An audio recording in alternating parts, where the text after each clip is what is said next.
Do you want What did that do, Barbara?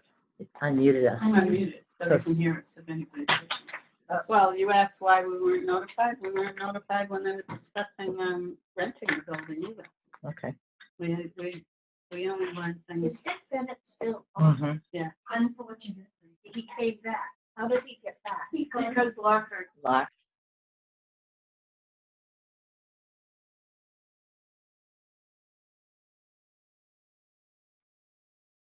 Hi, Hank. Hi, how are you? Good. How are you doing today? I'm doing pretty good. Good.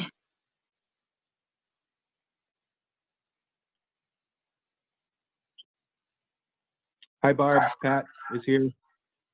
Hi, Pat. How you doing? Great. How are you? I am good. You got Good. my Good. phone number? I'll Yes. mute myself. Yep. Nope. I'm all set. Thanks. Thank you.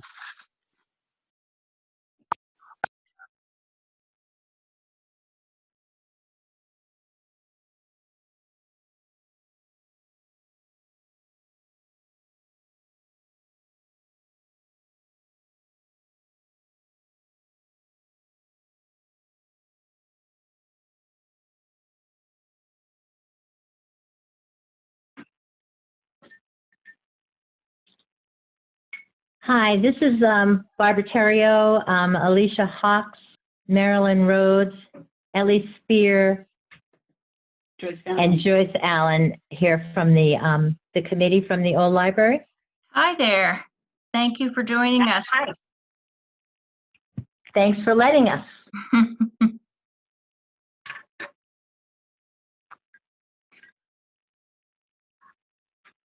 John Allen is here. Hi, John. Hi. Hi. Hi, Joan Allen. Hi, everybody. Hey, I have Peter's wallet, by the way. Okay. Thank God for small towns. Actually, I don't physically have it, but I know where it is. In case Oh, okay. We're He supposed did. to go Oh, hiking my. tomorrow. Yeah, we're Oh, supposed okay. to go hiking in Jackson tomorrow, so I'll get it to him one way or the other. Okay, perfect, perfect. I'll talk to him today anyways. Thanks. Dick, are you on yet? I don't see him quite yet. Probably taking a nap. Hi, Barbara. It's Emily Benson. Hi, Emily.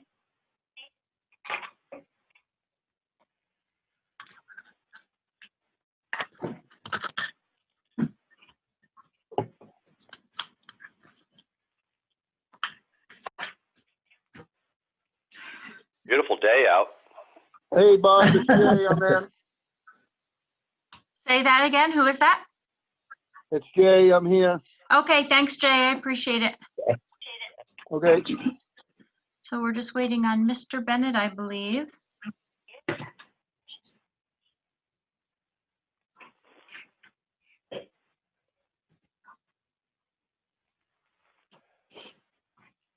Kathleen, are you on the line, on the call? I don't see her on. Okay.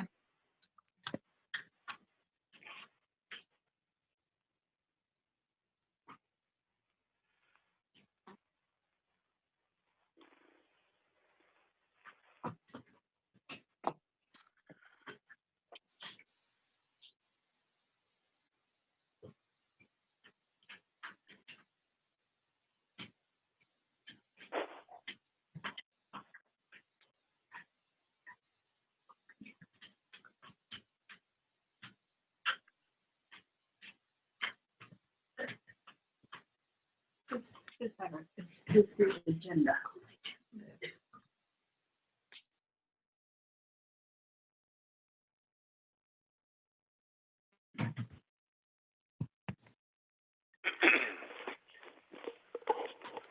There's someone with a phone number that ends in 5168. Could you let me know who that is? That's me, Barbara Terrio. Oh, okay. Thank you. I'm going to mute you if you don't mind. And then if you need to ask something, you can unmute yourself or. Okay, Barb, I can unmute myself. I can do Okay. it. Okay. Thanks. Boy, I wish I had that opportunity to do that for her years ago. Boy, this is a tough crowd. Well, Barbara and I worked together at Christmas Farm Inn back in the 70s, so Oh, wow. back a long ways.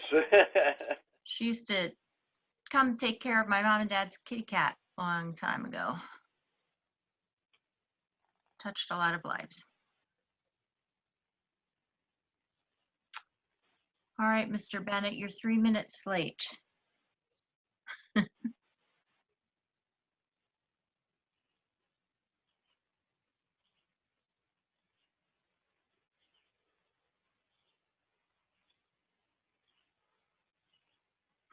know he knows about it because he Oh, yeah, for sure. You talked to Bob earlier today at the transfer station, so I know he knows about it. Yeah. I asked Julie Hoyt to see if she can give him a buzz.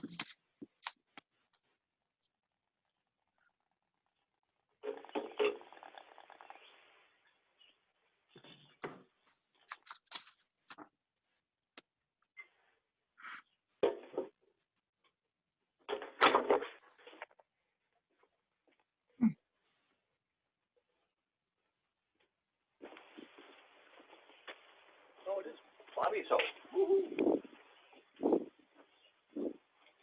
Bobby's home, Lucy. Hi. I'm outside with the dog. Go get her. Whoop, that's as far as you can go.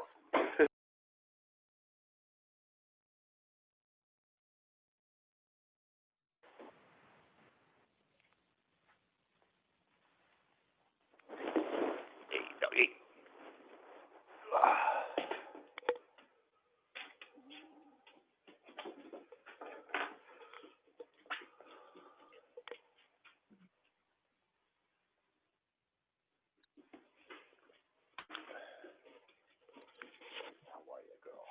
Okay, Dick is just calling in, so we'll give him a few minutes. I mean, several. Okay.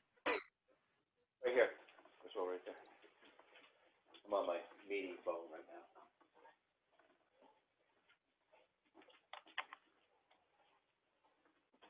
We haven't started yet, but we're getting close.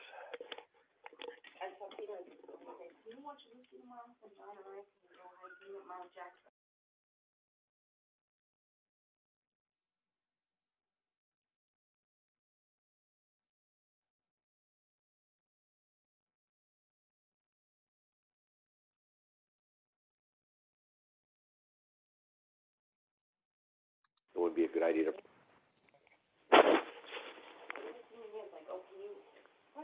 I know.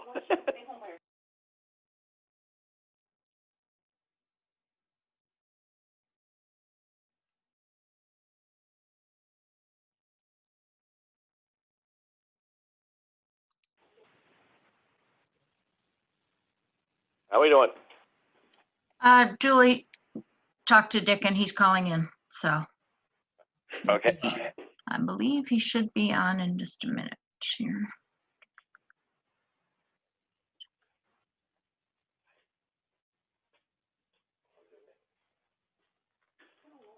Yeah.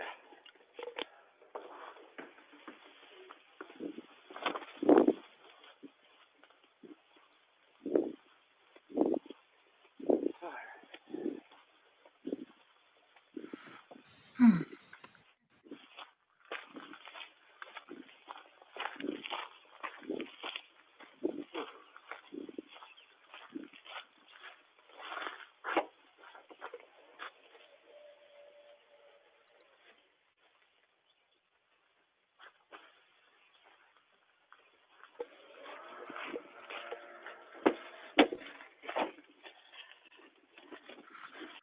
Hmm.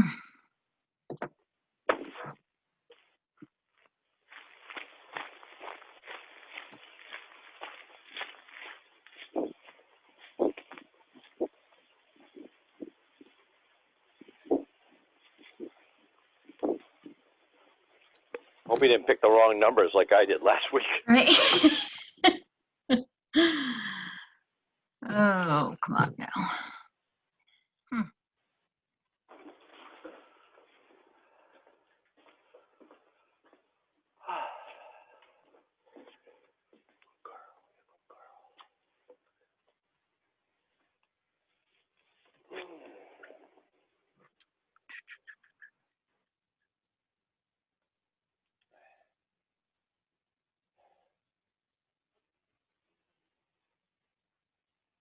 Bathroom was nice. Just put everything in a box on the table bag and put them out as you use them.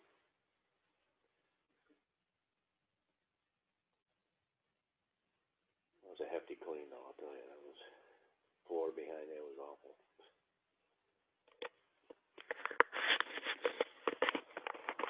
My conversation so they can't hear me. What's going on? It's being recorded, so.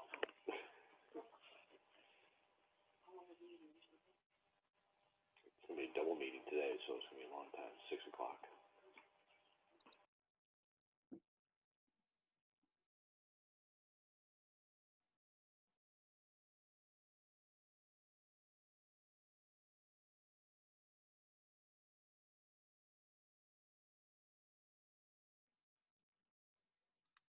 Sorry.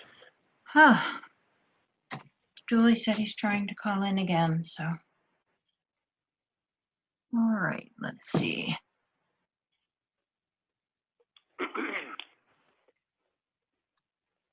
Mr. Bennett, is that you? Okay, Bennett is here, finally. I apologize. For some reason, I got the wrong numbers. No worries. Welcome to my world. Right. How does this stuff happen? Computers are perfect. All right, we have pretty good crowd here, so we are ready to start. Okay, well, I'll call the meeting to order. And I think the first thing on the agenda is to approve the minutes of the last selectmen's meeting. I will make a motion to approve those minutes. I will second. All in favor?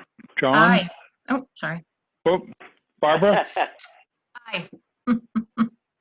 John? Ladies first. Aye. Yep.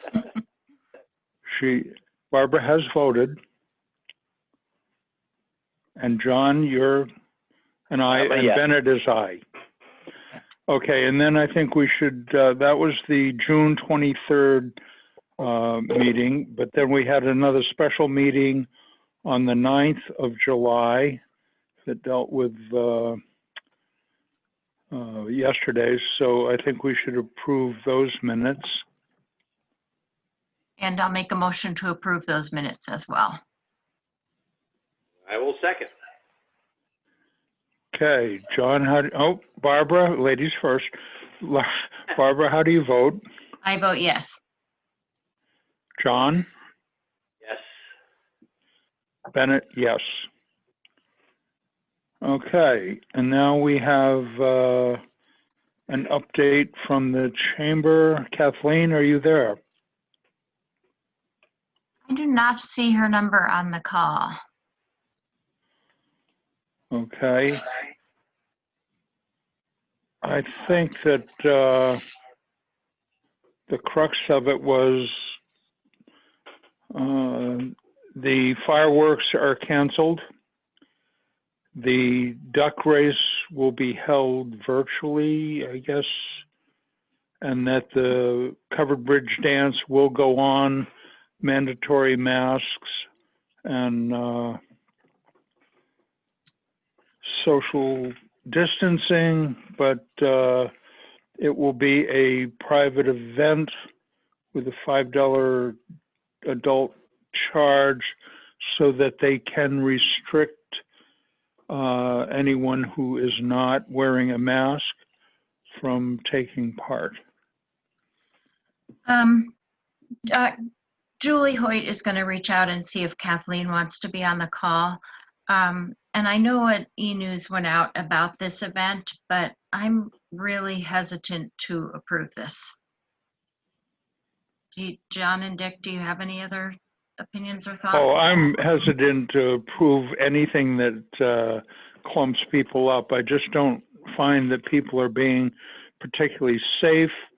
I don't know what the attitudes are. I guess they feel it's either all over, it's not going to affect them, or they just don't care.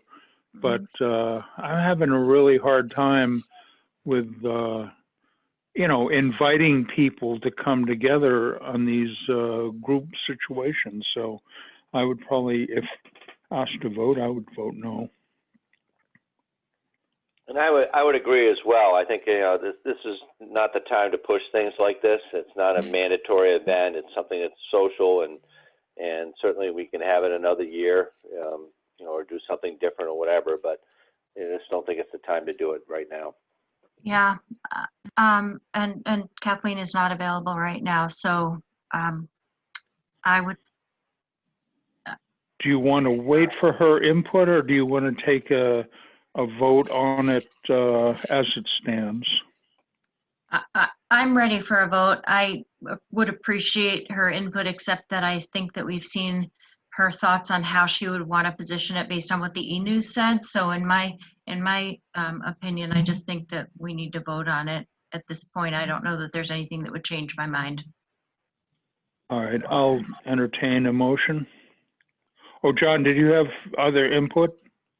No, I agree totally with Barbara. Okay, let's have a motion. I'll make a motion to not approve having the covered bridge dance until further notice. And I will second that. Barbara, how do you vote? I vote yes. Yes. John? Yes. John's a yes. Yes. Bennett, yes. All right. I think that's the safer way to go. I'm And sorry, I'll talk to Julie, and we can reach out to Kathleen if you want me to take that. Yeah, that'd be great. I don't Okay. want to, pull the rug out from under her, but I just don't see it. Yeah. All Okay. right, now we have for our discussion the assessment review from Northtown Associates.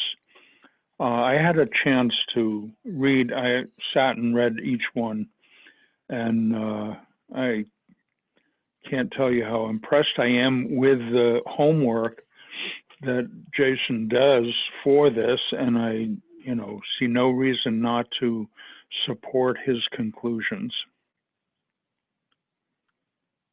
I agree. Anybody else read them? Yes. Yeah, I agree.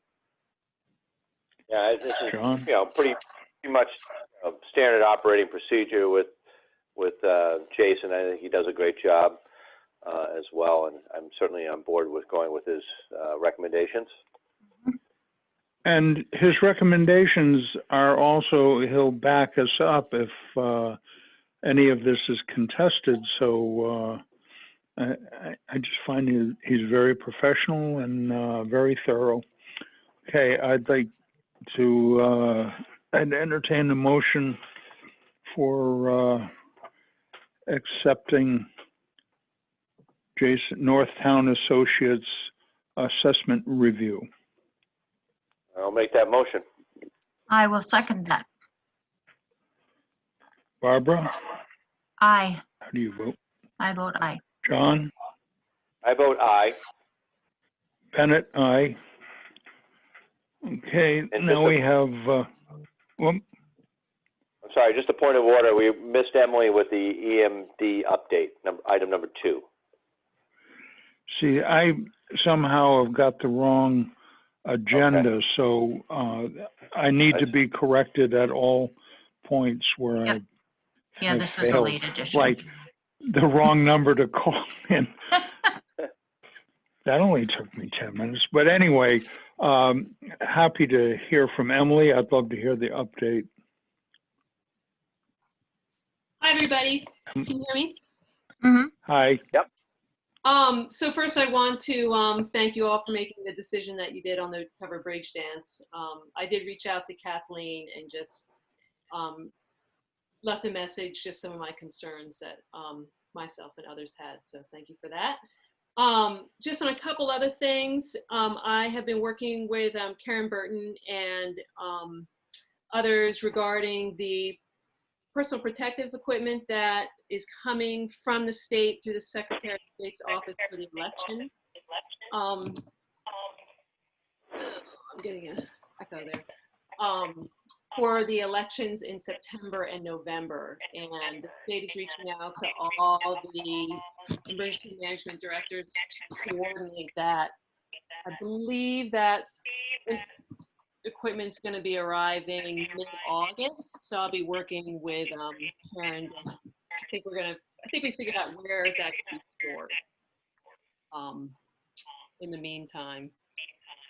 And the other thing I've been working with John Stevens, Department of Safety, in terms of looking at possibly, working to improve the cell coverage in Pinkham Notch. And I think I mentioned this at the last meeting, but I was contacted by some Jackson residents with some concerns. We certainly have had concerns through the years in regards to any EMS calls up in the Notch. Have connected with Mike Waddell. He's the chair of the Board of Selectmen up in Gorham. The Gorham fire chief up there, myself and Jay and Kevin, and we have a meeting with John and some representatives from AT&T on, I think it's Thursday, July 23rd at the firehouse to look at the feasibility of improving the coverage and then taking a tour up through the Notch and looking at some possible locations. So this is a long-term project. I think it's going to be pretty complicated. I was in touch with some other folks in town who've been through this. John Fischera up at Black Mountain, the tower up there. And so I just want to let you all know that. Dick, I think I sent you an invite for that meeting. Hopefully somebody can attend, but I'll have more details to share at this next selectmen's meeting. Just wanted to share that out with you all. And that's about it for now. We're staying safe as we can, I hope, in these challenging times. All right, thank you. Uh-oh, I'm mute. Can you hear me? Mm-hmm. Yep. Okay. I thought I got muted. But I must be the there. first. Yeah, right. I'll teach them. I mute on and off once in a while if I have to, just because some of the times there's an echo, but I try to unmute you after that person's done talking. So hopefully it's working out okay. Yeah, I was having a little bit of an echo here, but Yeah.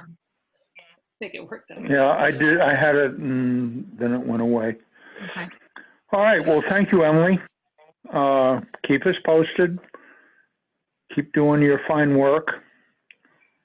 Are you able to make that meeting, Dick, or I'll contact you after this? I'm not sure. Okay. What was the date on it? July 23rd. I can send you another invite for that. I'll write it down. That helps me. July 23rd. Or And I will contact you. What time is it? 10:30. 10:30 in Gorham? No, at the firehouse in Jackson. Oh, right here in Jackson. Yep. I should be able to make that. Great. I'll wear a mask, though.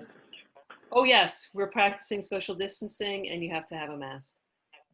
All right. Separate cars going up to the Notch. All right. All right, that sounds good. Thank you.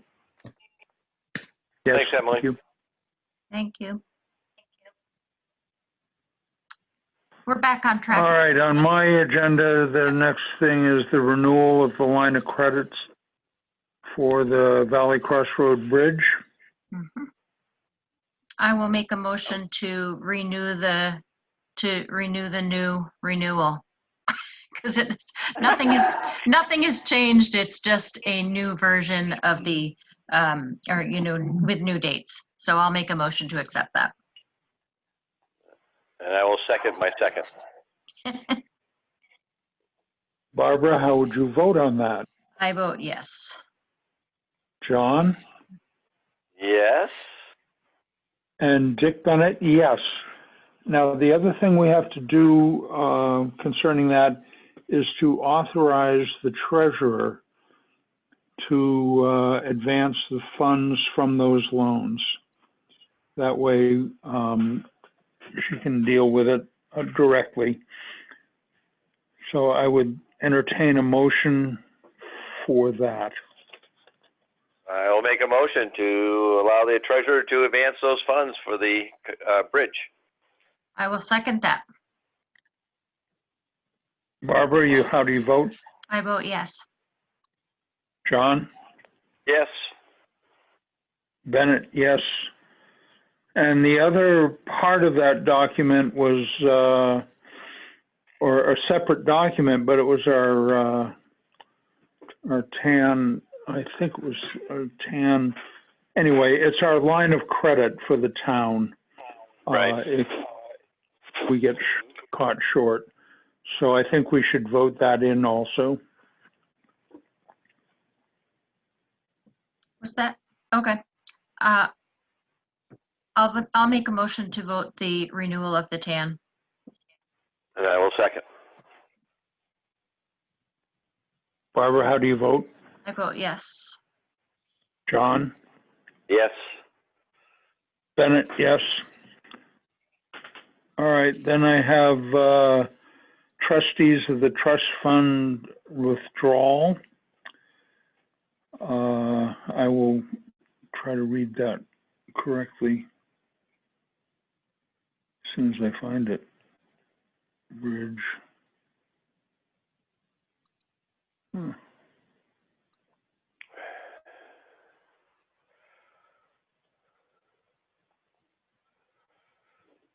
you busy today?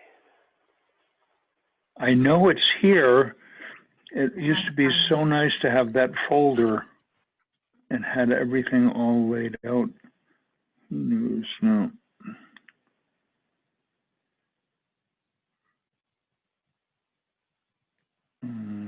Come on.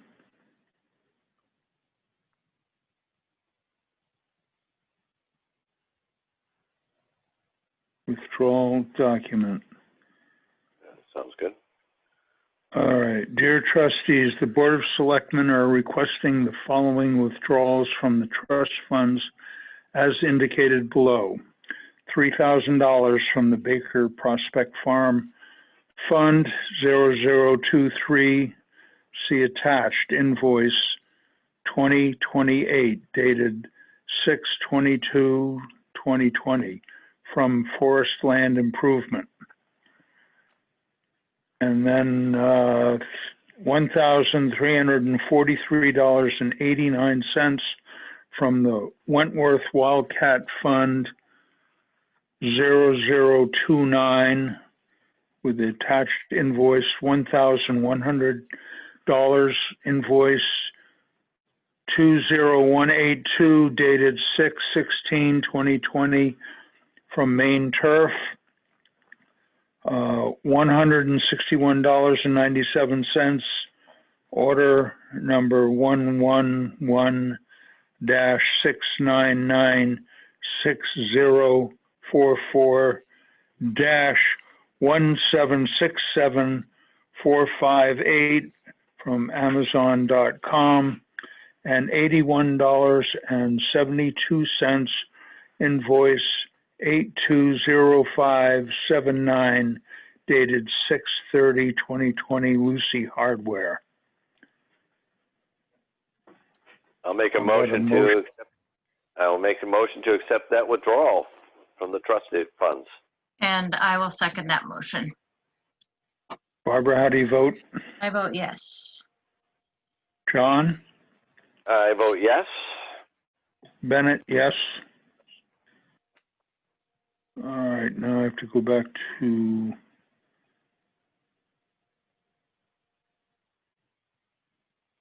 library. Right. Old library.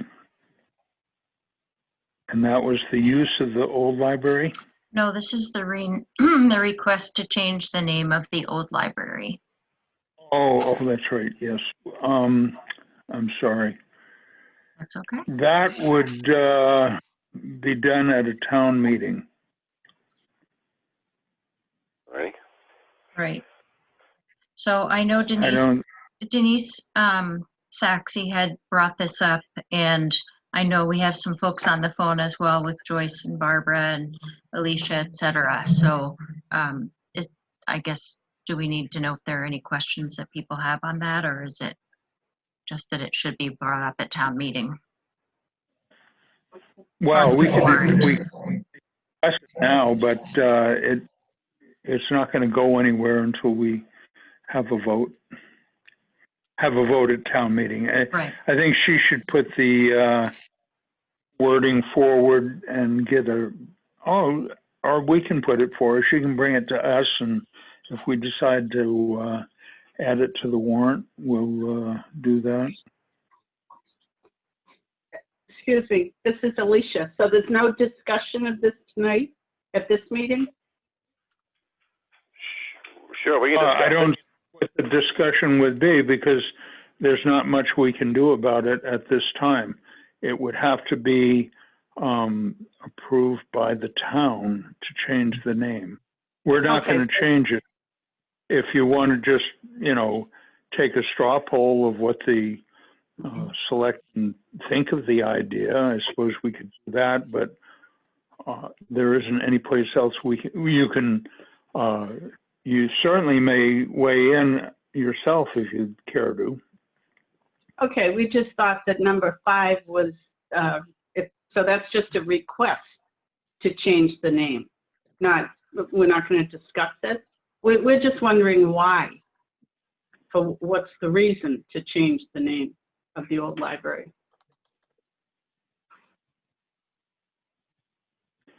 It had something to do with a missed fuel delivery and maybe a UPS or a FedEx delivery that didn't Confusion between the two libraries. Right. Right. Well, Right. Can I just say that the old library is clearly marked as at 125 Main Street. The new library, they have a beautiful sign, but it doesn't have the street number on it. And all they have is like little numbers over the door of the library itself. And it's been, I think, nearly 10 years that one of our members has spoken to the UPS guy, and he said he knows where it is, and I can't imagine that where have their fuel deliveries gone for the last 10 years. Well, new driver probably, but Yeah. Yeah, and again, I think, that just raised the issue, just the missed delivery, but if it's something that needs more discussion or a warrant article or something, then I think it does warrant further discussion, but nothing will be decided tonight. Yeah. Well, for myself anyway, I'm happy to hear that it's going to go to town meeting. I agree. That's the appropriate place for it. So, I would agree with that. Don't you agree with that? Yeah. We agree with that. Whole town has a voice.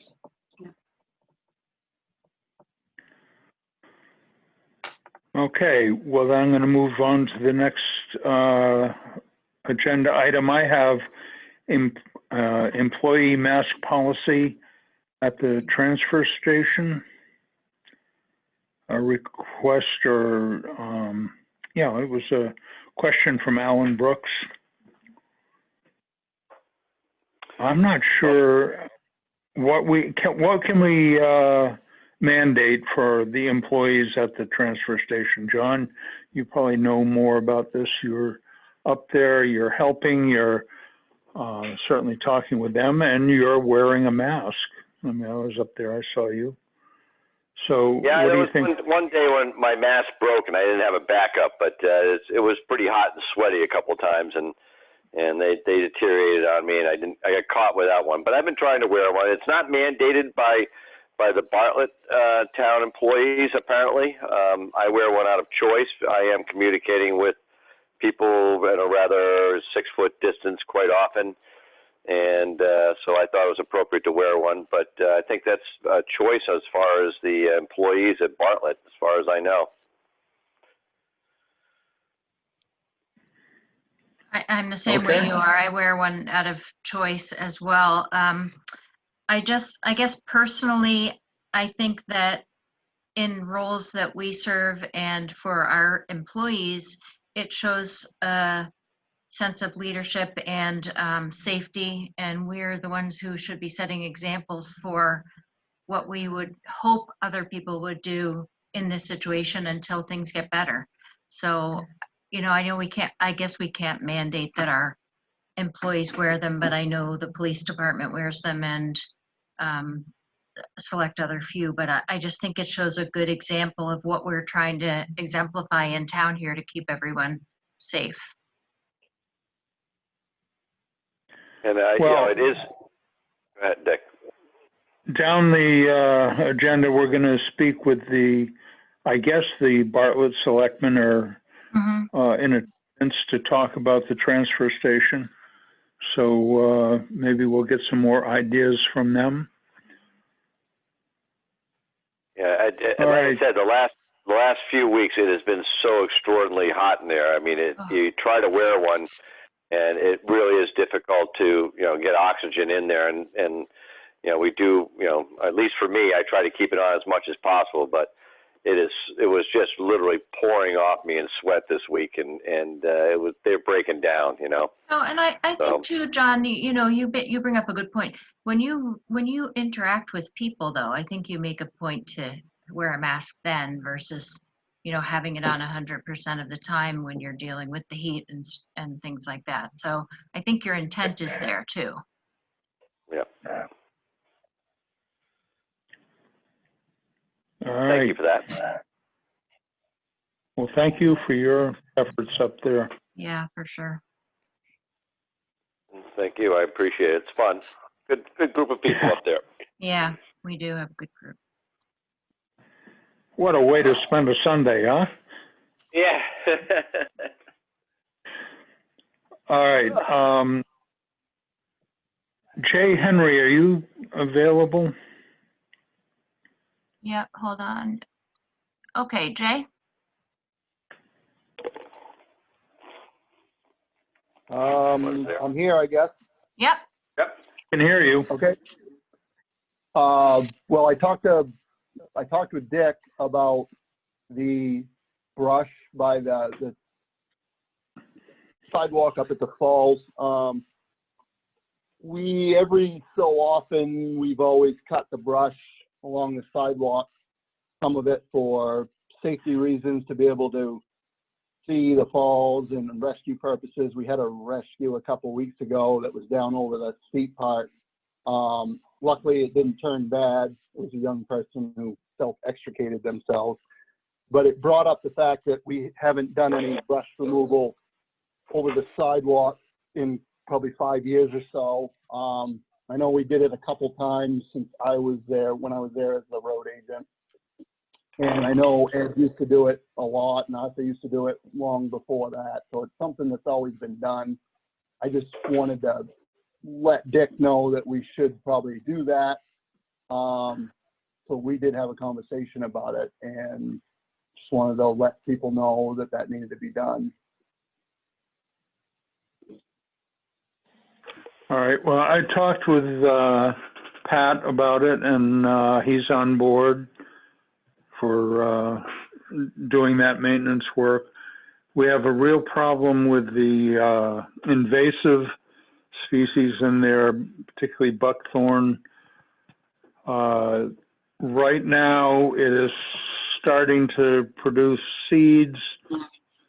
So if we whack it now, we'd be all right. I talked to the one of the state experts on invasives on how to do it and how to make it last as we deal with all of the invasive, the Japanese knotweed, the buckthorn. There's a bunch of it. Anyway, it runs right down the side of the river there, by the parking area, by the snow roller. It's all along there. So if we do the cutting up by the sidewalk and the guardrail, we might leave 2 or 3 feet of vegetation of the other species, so that the buckthorn, which comes in immediately, if you clear cut that, it would be all buckthorn if it could. It's tenacious, so we should just, if we're going to do the work, let's see if we can make it last. But it's certainly a good idea. We'll probably want to do it every few years. We don't have to do it every year, but it is something that, for safety reasons and also aesthetics, that would be good to do. I did talk to the Conservation Commission last night, and that does not infringe on any of the work that they've been doing at the falls. So I think we can pretty much go ahead and plan on doing that cutting. Yeah, I think there's just a couple sections. I definitely don't think we need to cut it all, but just if we can give a couple openings, even if they're only 8-10 feet wide or something, so that we can try to, it's a great spot to be able to search from, or to man, like try to figure out what's going on if there's a rescue down there. So, it's just a couple sections, not the whole thing. That's one of the suggestions I made last night, was that we just cut some channels that would be, sight lines to the water that we could cut and spot anybody that was floundering, and, whatever. If we have a big log jam in there, we'd like to know where it is, be able to see. Anyway, well, I think I'll get together with Pat, and I was going to work with him, and whenever the weather permits us, to try to comfortably get up there and do it. Great. Okay, thank you. Thank you. And I'm glad the incident ended up well with the child that got swept down. A couple of bumps and bruises, but he was all right. Yeah. All right, then have I missed anything along the way? No. Nope.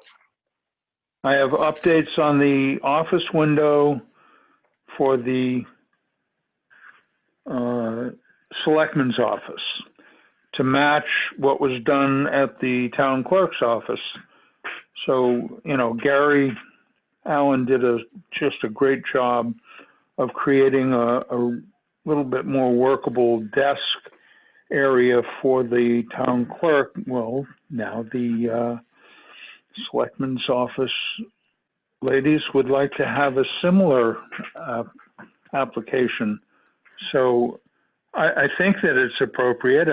I don't know what the others feel about it, but it'll be a while before Gary comes back to work. But when he comes back, we want to have a good backlog of projects for him to do. Yeah. Sure, I think it looks great. It's a good addition, and we can still get the funds covered, I believe, through COVID relief. So I'm all for it. Great. Do you think we should formalize this with a vote, or are we all right to? I think it's okay. Yeah, I think we're pretty good. Okay, now I believe we're going to go into a non-public. No, we have one more thing here. We have the We're going to highway. do the selectmen at the transfer station. No, we have one No, more we have thing. a highway Yep, go ahead. highway update. Highway update. Yeah, oh my goodness, why would I forget Patrick? Patrick, you there? Maybe not. Oh. No, hold on, he is here, but hold on just a second. I'm here. Yep, Okay, you got it. There you go. I'm here. I was told this was about the roadside mowing concerns, Hmm. Yep. I believe. Yes. Is that correct? Okay. So was it Penny Miller that had some issues, I believe? Yeah. She had a list of areas that she was concerned about, and I mean, the state road she was kind of concerned about. It doesn't sound like they're going to get mowed. They have one mower between, I don't know, from here to Gorham anyway. I don't know if there's a mower up in Pittsburgh or not, but the mower that they have for this area has been broke since the spring. It's still broke. It's still at the dealership where they took it to, and it hasn't been fixed, and it's probably not going to be fixed from what it sounds like. And they would have to rent something, and it didn't sound very positive from Brian that the state would rent something for them to mow. Okay. The towns, I mean, she had some issues with North Hampshire Ridge. I mean, we've got brush everywhere that needs to be cut, but it's all high stuff. It's all chainsaw stuff, and it's all on a list to do. We started doing some stuff on Tin Mine, and you know, it's kind of rough work at 96 degrees and humid to do chainsaw work. So we do have a small mower that we can do roadside, but it's a 4-foot brush hog. If you've got any type of ditch, we can't really mow it with our stuff. And I've been talking to Dick about, you know, if we want to change something, we don't have the equipment here, whether we can add it to some of the equipment that we have. We could buy a mower and put it on our mini excavator, or we could buy a mower and put it on the sidewalk tractor, or we could rent something. It would be a rental. There's one place I can rent something and 2 places I can rent something. Can I interrupt for a second? Absolutely. Penny actually wanted us to have her email written, read into the minutes and have each of her questions answered. So I know you've probably answered a few of them already, but I'm wondering if we should do that first. Okay. put Penny's letter into the minutes. Yes. So do you want me, would you like me to start reading it and then we can address each question? Yes. Sure. Okay, so the first question is, are highway staff back to working full-time, or is the schedule still staggered and the hours reduced? We are back to full-time. Hours are not reduced. Everybody's here with the exception of Gary is out right at the moment. Right. At the time of the email, he was here, but Yeah. so technically at the moment, we're not at full staff. We're only 3. But you are, So as far as probably- available staff.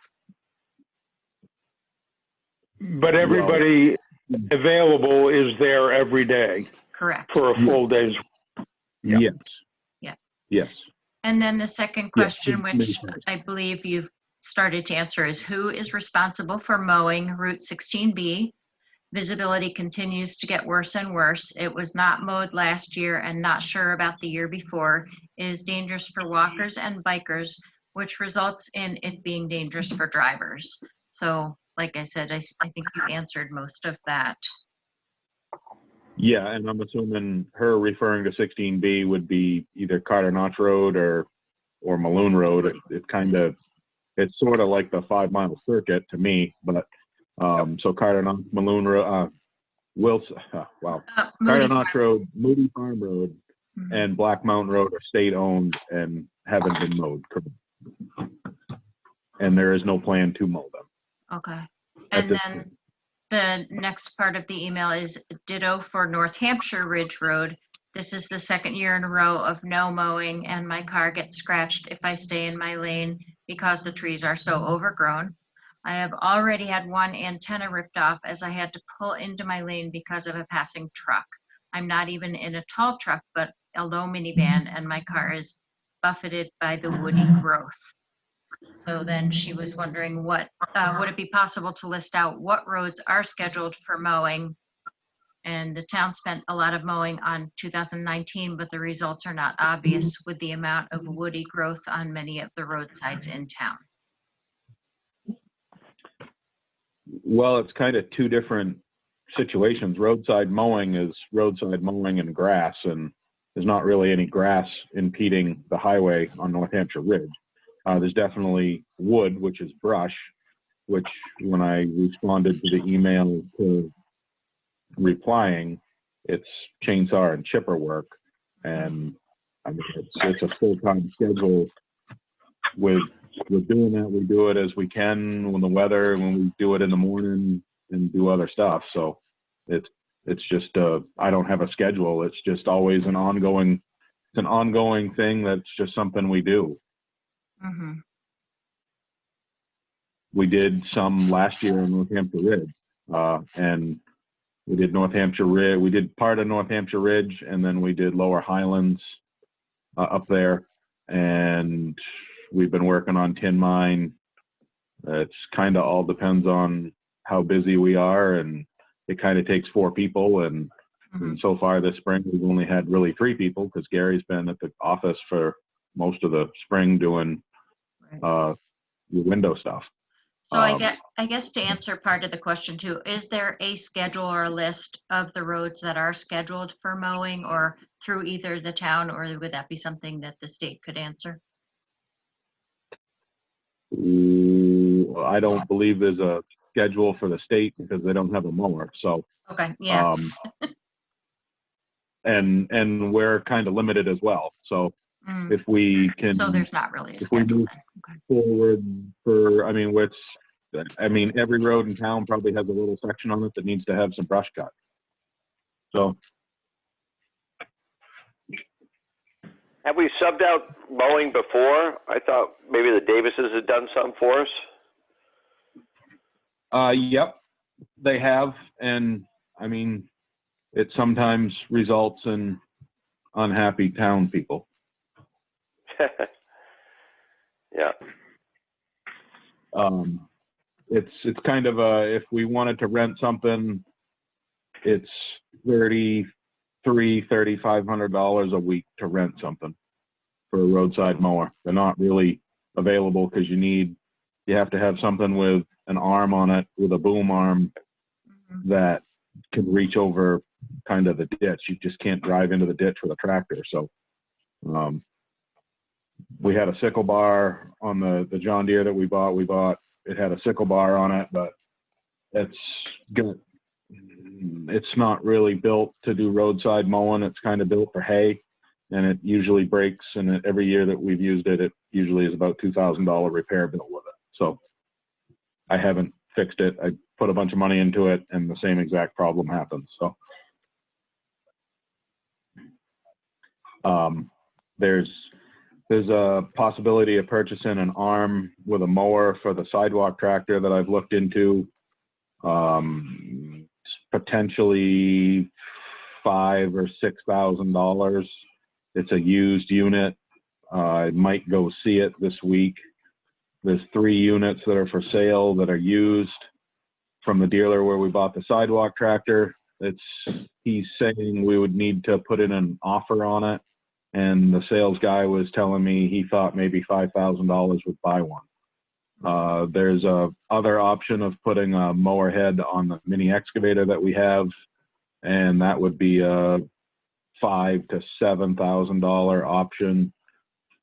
And the other option is to rent something to mow.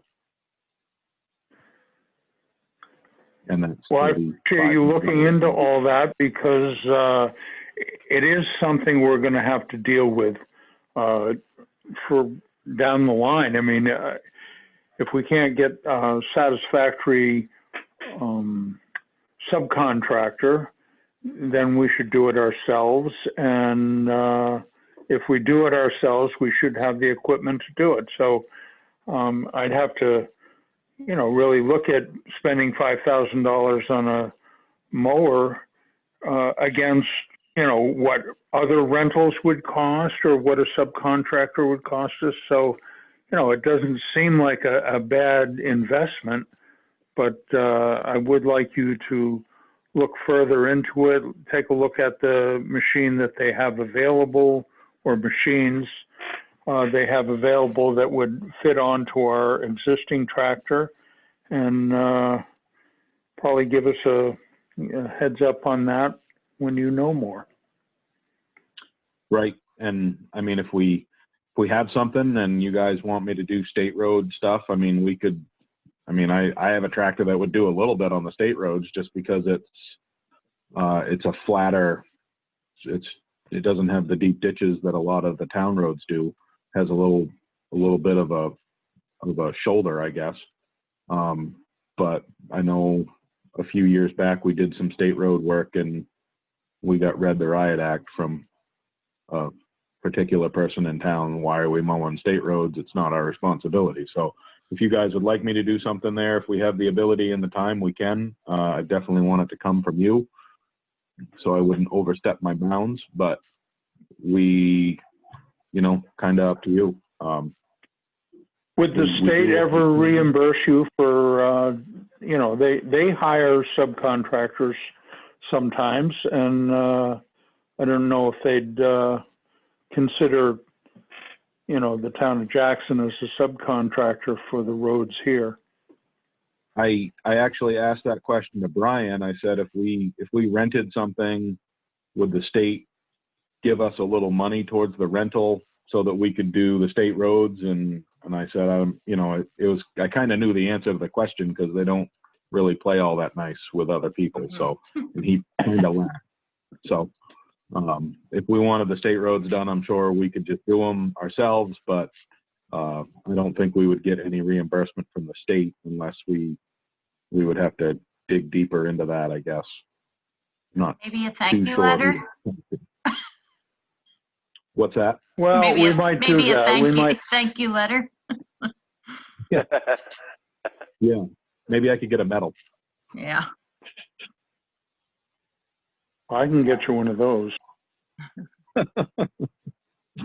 Well, anyway, I appreciate you looking further into, what equipment we could get that would really do a good job, even added on to the, put a mower on the mini excavator.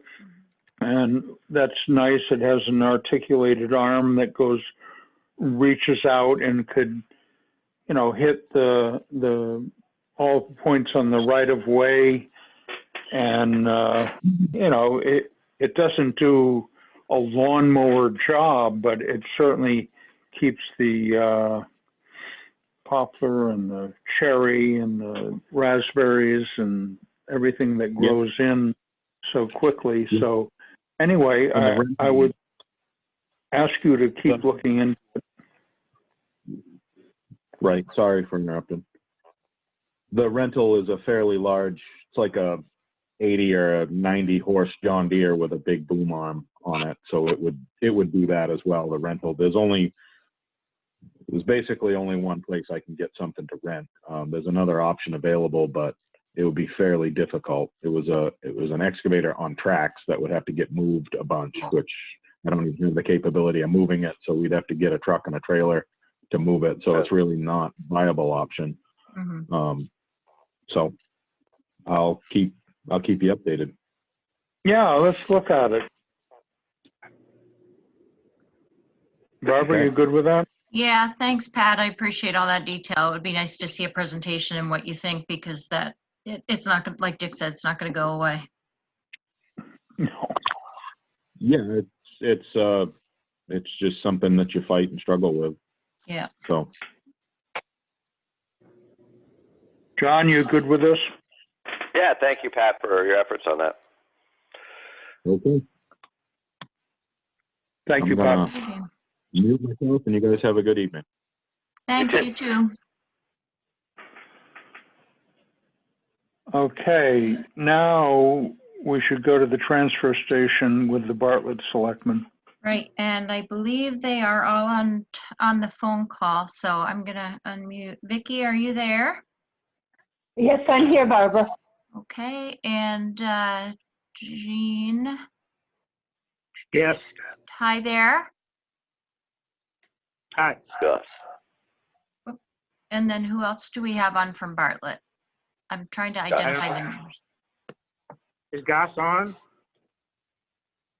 I don't know if Gus is on or not. I don't know. Okay, yeah, I was trying to. I'll just let you know, I'm gonna have to leave before too long. I thought this was at 4:30. I've called in 4 or 5 times, but Yeah, I'd already made arrangements for someone to pick me up. I gotta go get a vehicle at 4:15. So anyway, let's. okay. Well, let's get right to, I just want Your- the other thing. I wanted to mention, this is not a transfer station meeting. This is a meeting of the Jackson Selectmen that we're participating in, right? yes. Correct. Thank you. Just want to clarify that. Yeah, I guess Hey, you want to, John, you spend the most time up there. Why don't you go ahead and lead off? The only thing I have to add right at the moment is we did get the hydraulic fluids replenished, although they didn't have the right fluid for one of the balers. The plastics baler takes a different fluid than what we ordered, and they never told us that that was necessary. But anyway, the rest of them have all been replenished. Are we getting the right stuff for that one? Well, I just found out about that today, Oh, well, and Never I'll mind. look into it I'll further. wait till- Oh, okay, good. And I think part of the purpose of this was some of the emails that we've received, and I know we do have another gentleman on the call. Art Vincent is on the call as well, and he was wondering if he could make a comment tonight.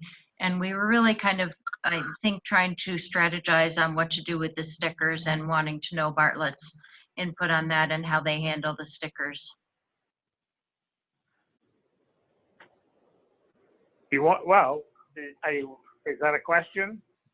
Yes. We require everyone that dumps has to have a sticker. Yeah, the problem I've been dealing with is people having them on lanyards or having them on the dashboard, or they're not affixed to the window, and it's become troublesome more so for Jackson people than Bartlett, but it is an issue with people not actually having them on the physical vehicle, and what the rule is, and what some clarification on that, I guess. There has to be affixed to the windshield on the vehicle that's using it there. Right. And if people have, we have some contractors that have 4 or 5 trucks, so we allow them to get a sticker for each vehicle so they can put it on their window. how many stickers do you allow up for, say, a family? A family gets 2, usually. That's mostly what they get. But if they have 3 vehicles, they can get that. We've not Yeah, had the problem I've had some people say, I got 6 vehicles and family, I want to give one to each one, and I have a hard time dealing with that. Right. Because We've not had that request at all that I know of. The contractors are the only ones we had where contractors got 4 or 5 different trucks, and they fill out a thing and they can get a sticker for each vehicle. But that's one of the, I just want some input on, what people think about giving families, multiple stickers, because right now we limit it to 2 like you guys do. And we've gotten several requests for multiple stickers, up to even 6 or even 8 stickers per family, which I think is a little excessive. Yeah, what's the downside to giving a whole family stickers? Well, we don't know if they're actually taxpayers after that. I mean, that was kind of the theory behind 2, I believe, that was being given to the actual physical taxpayer, and not given out to friends and family, and we don't know that. I mean, they could say they're family, but I don't know. There's no way to check up on that. Yeah. And this is Vicky with a question. And what about those folks who are renting out their places short term, and part of the agreement is that the renters bring their refuse to the transfer station? It's obviously not going to be the owner's car. And I believe some of those rentals do put it on a lanyard or a piece of paper so that it can be used by multiple people, but all of those people are staying at the same place sequentially. That's a very good question, and we have a little bit of a problem with that because we've had many people come up and not know what to do, and it takes an excessive amount of time to tell them what to sort, where all the bins are. It's been hellacious trying to give people directions on what to do up there. We've had people drive the wrong way. We've had 3 near head-on accidents from going the wrong way on the circuit there. It really, I would like to keep all the Airbnbers out of there if possible, because it's not helping at all. Yeah, when I was up there, when I was there a couple of weeks ago, John, and I did ask an out-of-state vehicle where their sticker was, the response was, "What are you, the sticker police?" And then she informed me that her check was in the mail, but she hadn't received her sticker yet. So I knew she wasn't being very honest, since we don't charge for stickers. Right, and they've been playing it, and it's very difficult to deal with. And like I said, the Airbnbers are the biggest problem up there because they don't know what they're doing. If they don't have a sticker, they can't dump. Simple. Well, they have a sticker. They have a sticker on a lanyard or a piece of plastic or a piece of wood that is not affixed to this car. That's the problem. When we issue a sticker, do we issue any kind of instructions on how to navigate the transfer station? No. I wonder if that would help at all. We give a handout explaining what they have to recycle, what they have to do, what the hours are. Yeah, it's on the website.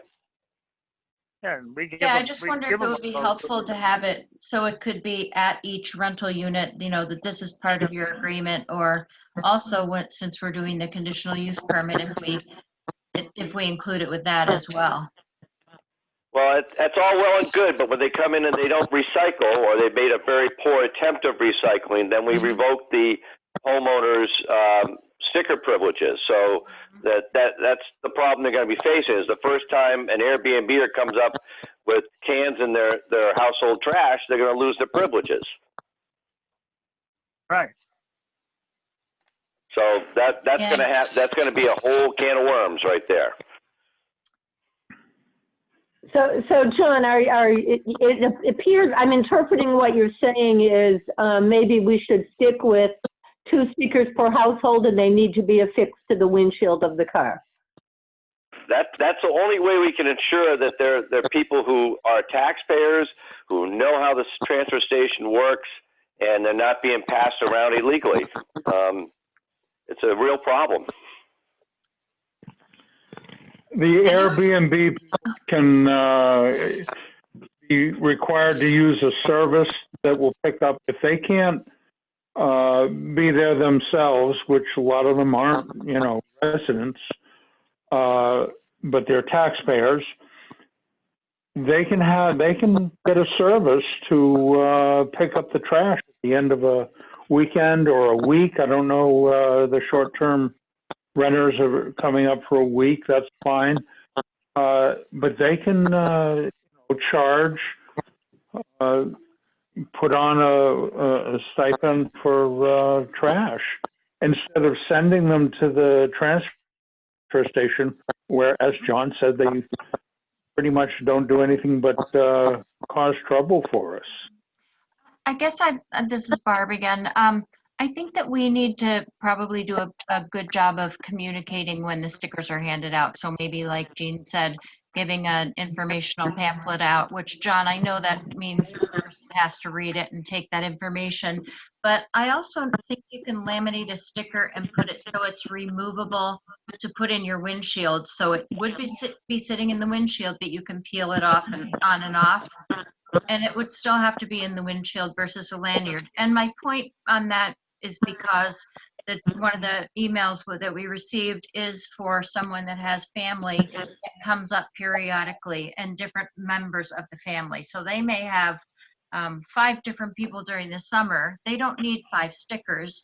They just need to have a sticker that they can use while the family members are there. And maybe that would resolve that issue by not having to issue too many stickers.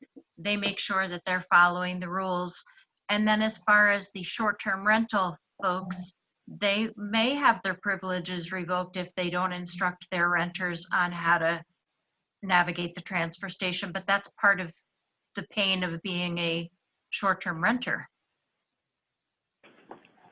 Yeah, I just don't think you're gonna be able to distinguish between family members and short-term rentals. That's the thing. If somebody's on a lanyard, are they a family member who knows what's going on, or are they a short-term renter who doesn't know what's going on and is going to ask 65 trillion questions? No, I agree. We don't have the time to deal with them. No, I agree with you. You can't educate everyone and expect that everyone is going to follow the rules, regardless of whether they're a resident, a renter, or a family member that comes up once a year. I mean, you can't. It's just, unfortunately, you can't educate everyone, but I think we can do as much as we can to make sure that the stickers have to be in the windshield and help people realize that there are ways to do that. And then also to just educate people and make sure that they understand the responsibility. Julie Hoyt also had an idea of maybe doing different colored stickers for short-term rentals versus residents, or maybe a different method. So any kind of brainstorming like that would be great too. My one concern about adding layers, and John can answer this, is and then how much more involved do the guys at the transfer station have to be in terms of checking it's the right sticker for the right person in the right place. I don't want to add on too much. Agreed. They're already busy up there. I don't want to give them more to do. Oh, I agree. Right, there's plenty to do, and enforcement is not really their forte. So, yeah, we have to figure out a system that works. Thank you.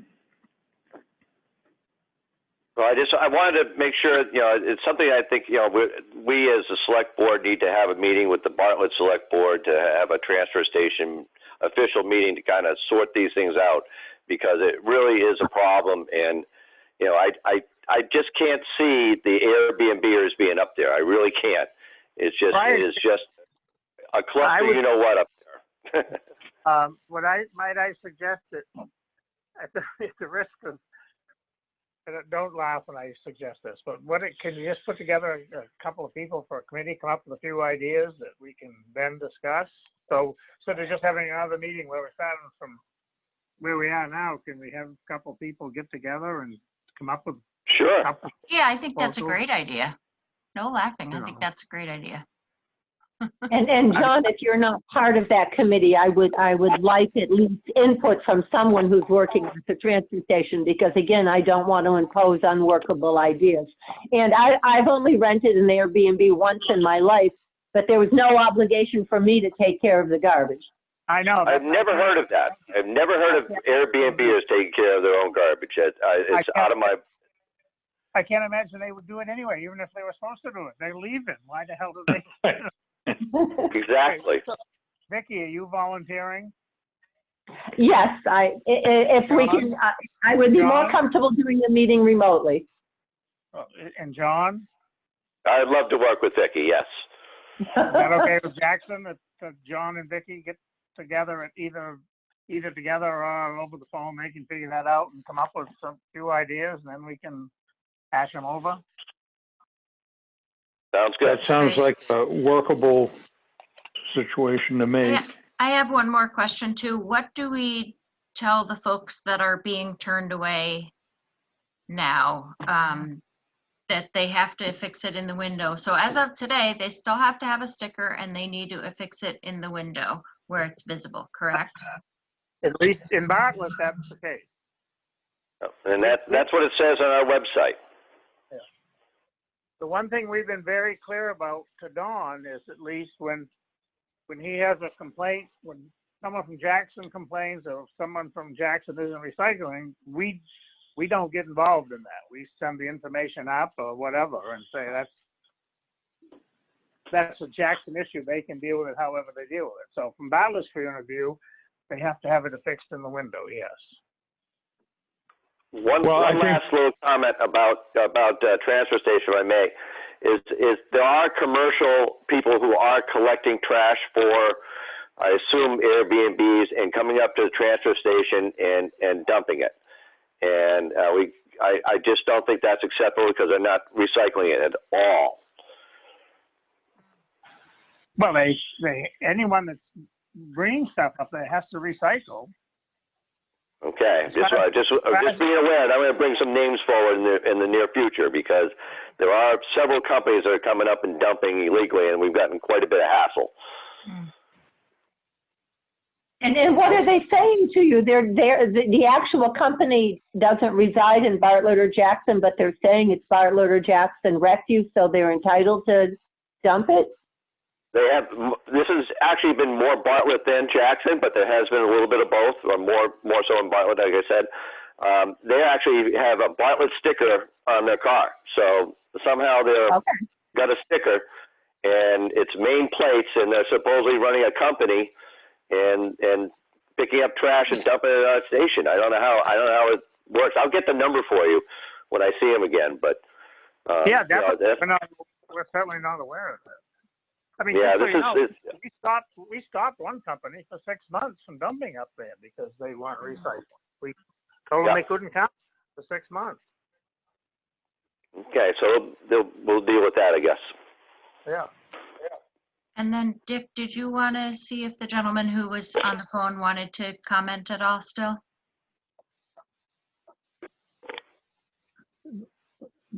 Good afternoon. This is Art Vinson from 51 Tin Mine Road. Hi, Art. Thanks for the opportunity. It's been a very interesting listen for the last hour or so. I have sent an email to Julie, and Julie, if you would allow us to just have that read into the record or submitted into the record so that you could be reviewed, or I'll be happy to read it into the record if you so desire. I can read it into the record. This is Barb. It says, Thank you, Julie, Barb. thank you for your time this afternoon discussing with me and earlier with my brother Dan the town's requirement that the dump sticker be permanently affixed to the windshield of the vehicle, dropping off trash, etc., and the limitation of issuing only 2 stickers per family.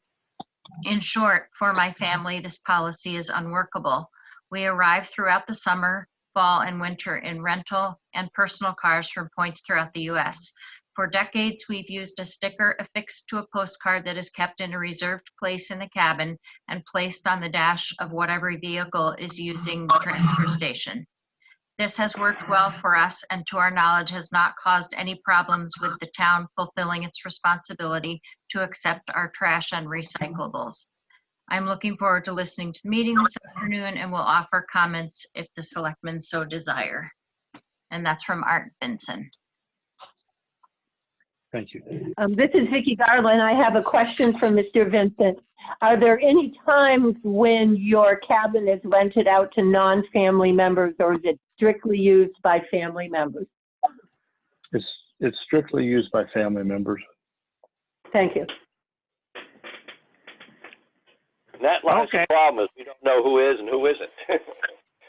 Right, and the idea of rental cars is also one I didn't think of, but it's certainly that's a very pertinent one because one of my daughters arrives next week for a period of time, and she's flying in from Michigan, so she'll be renting a car. You going to your house at some point? I'm sorry, what? Is she directly to your house, or is she going directly up here from the? In other words, could you give her a car with a sticker on it? I guess what I'm saying. She will fly from Detroit to Portland, rent a car, and drive over to Jackson. Okay. Where do you folks live? I'm in Georgia. Georgia. Okay. So this is this is one family property that has several families that live on this, that rent, that come up and visit this property. So there's no full-time resident there, correct? That's correct. Yes, ma'am. We Okay. close the house in the winter. Yep. I'm of the third generation that has been using it. I'm the trustee of the operation at this point. Mhm. I mean, I don't think I think that you're not the person that probably John has the most difficulty with. If your family has been coming here for decades and you understand how to operate through the transfer station, as long as the sticker is in the vehicle that is being brought to the transfer station. So, That's what we've done in the past. yeah, but I mean, having it on a postcard, it can still be affixed pretty securely to the windshield of the vehicle, so it's noticed when you drive up or when someone drives up. And if the rules are followed correctly and trash are being disposed of properly, then I think that's one person or one family that we don't have to worry about. It's the very infrequent users that don't obey the rules or don't follow the rules of what's right and what's wrong at the transfer station. Right, and you're correct. We would have no problem. We would have no problem, temporarily affixing the sticker to the inside of the windshield. It's a permanence that would be difficult because we need practically 20 stickers to cover the children and grandchildren of my parents. No, I don't think, I think Can permanent. can I just interject for a minute? Hold on. This is Gene. Okay. Yep. And is there anything else that needs to be discussed with Bartlett? Because you're dealing with a Jackson issue, and however you figure it out, it's up to you. But is there anything else you need to talk to us about at the time being? Or? I don't believe so. Okay. All right. Well, Thanks, thank you. Gene. Bye, Gene. Bye-bye. And Burr's working on getting that container moved. I guess he's working with Burke, so. Okay. All right, thanks. See you. Yeah. Thank you. Art, when I say permanently fixed or permanently affixed, like I said, I know there are ways to remove place and remove without damaging a sticker. So yeah, we don't want to issue 15 stickers or anything. I think there is a way that you can put it in the windshield so it is visible and noticeable, and then can come right back off and go back into the cabin until the next family member gets there. I'm going on what my brother Dan told me today. He got stickers from Julie, and he said that they have a backing that you have to take off in order for the sticker to be legible through the windshield. This is a message I got from him. I could be wrong, but you had to peel the backing off. Correct. In order to see the number on the sticker. So unless you were to turn around and peel the backing off and put something there that's transparent and then tape that to the inside of the window, I guess that'd be a workaround. But I think that's what we'd be looking for, some sort of acceptable workaround so we can accommodate different cars. Yeah. I think like what Barbara said, if you affixed it to a clear laminate instead of the windshield, and then that laminate could either almost cling to the window, but transfer between cars. Right. Yeah, so we're not hung up about it being laying on the dashboard versus fixed to the window. It's the permanence part that messes it up for us. Yeah, Vicki, you made the point. It's called a window cling, and that's exactly what it is. So it's something that it is a workaround, but it will work perfectly. And I had to do that with a sticker at a company that I worked with, and so you can take it from one vehicle to another.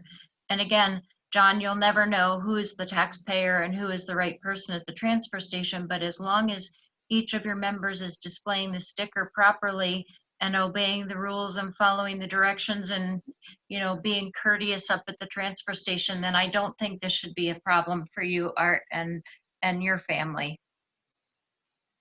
Yes, I think you're right. And I'll talk to Dan about trying to find some sort of what did you use? It's a window cling. Window cling. Window cling. Probably you could get them at like AutoZone or somewhere else. Walmart might even have them, but I know we used to get ours and cut them to size, and they were very handy. Super duper. We'll give that a try. Thanks very much. We appreciate your input too, and hope this doesn't, that it goes well for all of us. We have to do some brainstorming. Yes, I'm sure it will. Thank you so much.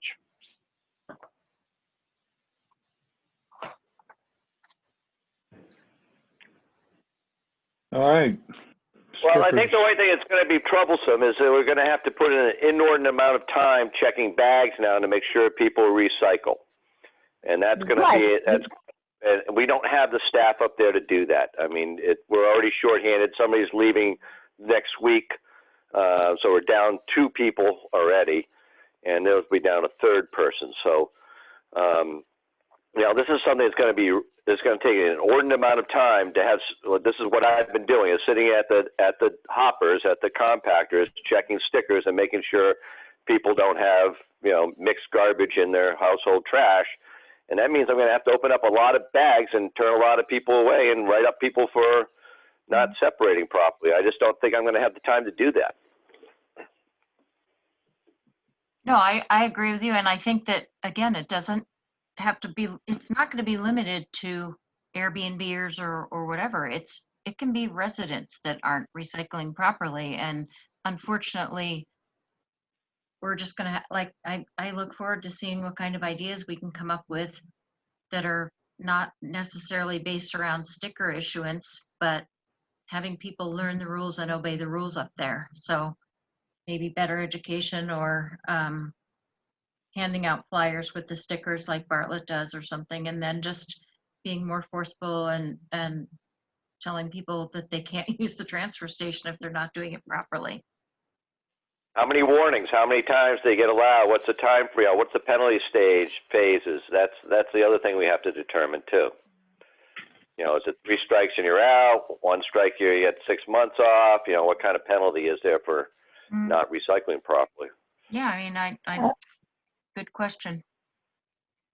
And I agree with Barbara, though, that prior to the enforcement discussion, it's the education piece, because, it's just like with the mask. There's going to be a certain group of people, as soon as they're told they have to do something, they're not going to. So I'd like to, I'm not saying I don't want to do the enforcement thing, but I don't think we necessarily should start there. I mean, John, I've had a couple times at the transfer station, it has been so disagreeable. And I'm going to say it's mostly out-of-state plates that there was one time I called Bartlett Town Hall and said, you may get complaints about me from the transfer station, and they're all true. It was,